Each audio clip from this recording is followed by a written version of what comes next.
WhatsApp astro fam, welcome to my channel. मैं हूं रोहित पंडित और आज हम डिकोड करने वाले हैं आपकी कुंडली का 11th हाउस, जो आपकी इनकम, नेटवर्किंग और ड्रीम लाइफ का असली गेम चेंजर हो सकता है। अगर आपको लगता है कि आप हार्ड वर्क तो फुल पावर से कर रहे हो लेकिन सैलरी ग्रो नहीं हो रही, बिजनेस स्केल नहीं हो रहा, फॉलोअर्स फ्रीज हो गए हैं या लाइफ में अपॉर्चुनिटीज़ बार बार मिस हो रही है, तो कहीं ना कहीं इसका कनेक्शन आपकी मेहनत से नहीं बल्कि आपकी कुंडली के 11th हाउस से भी हो सकता है। आज हम डिकोड करेंगे आपकी कुंडली का वो हाउस जिसे ज्योतिष में हाउस ऑफ गेन्स कहा जाता है, यानी income, networking, fields, followers, dreams, success, profit, influence, सबका मास्टर कंट्रोलर। तो वीडियो को एंड तक ज़रूर देखना, क्योंकि आखिर में मैं बताऊंगा कि कैसे सिर्फ एक हाउस आपकी पूरी फाइनेंशियल जर्नी बदलने की क्षमता रखता है। तो चलिए शुरू करते हैं। इमेजिन करो, दो लोग एक ही कंपनी में जॉब करते हैं, experience same, qualification same, hard work same, लेकिन एक इंसान हर साल प्रमोशन लेता है, बोनस मिलता है, नेटवर्क ग्रो करता है और दूसरा वहीं का वहीं रह जाता है। ऐसा क्यों?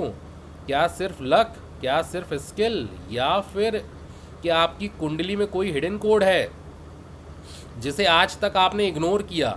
उस हिडन कोड का नाम है 11th हाउस। आखिर 11th हाउस होता क्या है? वैदिक ज्योतिष में 11th हाउस को लाभ भाव कहा जाता है, लेकिन अगर आज की मॉडर्न लैंग्वेज में समझे तो यह आपकी लाइफ का रिवार्ड सिस्टम है। आपने जितनी मेहनत की उस मेहनत का रिटर्न कितना मिलेगा, यह काफ़ी हद तक इसी भाव से देखा जाता है। 10th हाउस बताता है आप क्या काम करते हैं, 11th हाउस बताता है उस काम से आपको कितना गेन मिलेगा। यानी 10th house equal to work, 11th house mean reward. Strong 11th house वालों की पहचान: अगर किसी व्यक्ति का 11th हाउस मजबूत हो तो अक्सर ऐसे लोग राइट पीपल से कनेक्ट हो जाते हैं, नेटवर्किंग स्ट्रांग होती है, इनकम धीरे धीरे ग्रो करती है, अपॉर्चुनिटीज़ खुद चलकर आती हुई महसूस होती है। कॉर्पोरेट में प्रमोशन, बिजनेस में क्लाइंट्स, यूट्यूब पर सब्सक्राइबर्स, इंस्टाग्राम पर फॉलोअर्स, पॉलिटिक्स में सपोर्ट, फिल्म इंडस्ट्री में फैन बेस, यानी जहां क्राउड चाहिए वहां 11th हाउस एक्टिव होना अच्छा माना जाता है।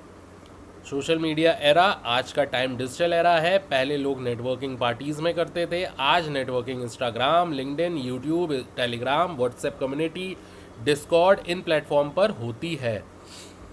अगर आपकी कुंडली का 11th हाउस सपोर्टिव हो तो आपकी कम्युनिटी धीरे धीरे स्ट्रांग बन सकती है। लोग आपके कंटेंट से कनेक्ट करते हैं, रिपीट ऑडियंस बनती है, ट्रस्ट बिल्ड होता है। यही लॉन्ग टर्म ग्रोथ है। वीक 11th हाउस: अब बात करते हैं वीक 11th हाउस की। ऐसे लोगों के साथ अक्सर क्या देखने को मिलता है? इनकम आती है लेकिन टिकती नहीं, promotion delay, business expansion slow, clients आते हैं फिर चले जाते हैं, नेटवर्क वीक रहता है, फ्रेंड्स सिर्फ मतलब तक साथ रहते हैं, ऐसा लगता है लाइफ हर बार लोडिंग स्क्रीन पर अटक गई। फ्रेंड्स या fake friends: 11th house friends का भी हाउस माना जाता है, लेकिन स्ट्रॉन्ग और वीक प्लेसमेंट बहुत फ़र्क डालता है। स्ट्रॉन्ग हो तो सपोर्टिव फ्रेंड्स मिल सकते हैं, मेंटर्स मिल सकते हैं, हेल्पफुल सर्किल बन सकता है, लेकिन अगर इस भाव पर कठिन ग्रहों का प्रभाव हो तो fake friends, office politics, jealousy, back stabbing, selfish network भी देखने को मिल सकता है। इसलिए सक्सेस सिर्फ टैलेंट से नहीं, सर्कल से भी बनती है। मल्टीपल इनकम सोर्सेज: आज के टाइम में स्मार्ट लोग सिर्फ सैलरी पर डिपेंड नहीं रहते। Freelancing, consulting, investments, business, affiliate income, rental income, digital products, courses, brand deals, passive income, इन सब का कनेक्शन भी 11th हाउस से देखा जाता है। जितना स्ट्रॉन्ग गेन हाउस उतनी बेटर फाइनेंशियल पॉसिबिलिटीज़ मानी जाती है। विशेस फुलफिलमेंट: 11th हाउस को सिर्फ मनी हाउस मत समझिए, यह हाउस आपकी लाइफ गोल्स का भी हाउस है। जो ड्रीम्स आपने बचपन से देखे, क्या वो पूरे होंगे? क्या आपकी लॉन्ग टर्म डिज़ायर कंप्लीट होगी? क्या आपकी मेहनत का रिजल्ट मिलेगा? इन सब का संकेत भी इसी भाव से देखा जाता है। Elder siblings: 11th house Elder brother और एल्डर सिस्टर से भी जुड़ा माना जाता है। उनसे रिलेशनशिप, सपोर्ट, गाइडेंस या डिस्टेंस, इन सब का एनालिसिस भी इसी हाउस से किया जाता है। प्लैनेट वाइज क्विक एनालिसिस: अगर इस हाउस में सूर्य बैठा हो तो authority, recognition, government support, leadership circle, चंद्र बैठा हो, public love, audience connection, emotional popularity. अगर यहाँ मंगल बैठा हो, competitive spirit, business growth, action based income. अगर यहाँ बुध बैठे हों तो trading, marketing, communication, sales, digital business. अगर गुरु बैठे हों, wealth expansion, big network, wise mentors, respect. अगर यहाँ शुक्र बैठे हों, luxury, fashion, entertainment, creative, earnings, brand value. अगर यहाँ शनि बैठे हो, सक्सेस धीरे देता है लेकिन स्टेबल देता है, long term income, strong reputation. अगर यहाँ राहु बैठे हों, foreign gains, internet fame, sudden viral growth लेकिन उतार चढ़ाव भी संभव। अगर यहाँ केतु बैठे हो, मनी आता है लेकिन अटैचमेंट कम रहती है, spiritual community, research, inner satisfaction etcetera.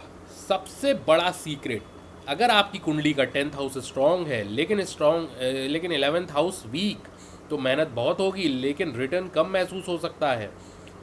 अगर 10th हाउस और 11th हाउस दोनों अच्छे हों तो करियर और फाइनेंशियल ग्रोथ दोनों में अच्छे अवसर मिलने की संभावना बढ़ जाती है। इसीलिए अनुभवी ज्योतिषी करियर देखते समय सिर्फ एक हाउस नहीं बल्कि पूरे कॉम्बिनेशन का अध्ययन करते हैं। अब सबसे पावरफुल बात सुनिए। कई लोग पूछते हैं, सर मेरी मेहनत का फल कब मिलेगा? इसका एक ही जवाब नहीं होता, क्योंकि सिर्फ मेहनत ही नहीं, टाइमिंग, दशा, गोचर और आपकी कुंडली के योग भी महत्वपूर्ण भूमिका निभाते हैं। 11th हाउस हमें यह समझने में मदद करता है कि अपॉर्चुनिटीज़, नेटवर्किंग और फाइनेंशियल गेन्स किस दिशा में विकसित हो सकते हैं।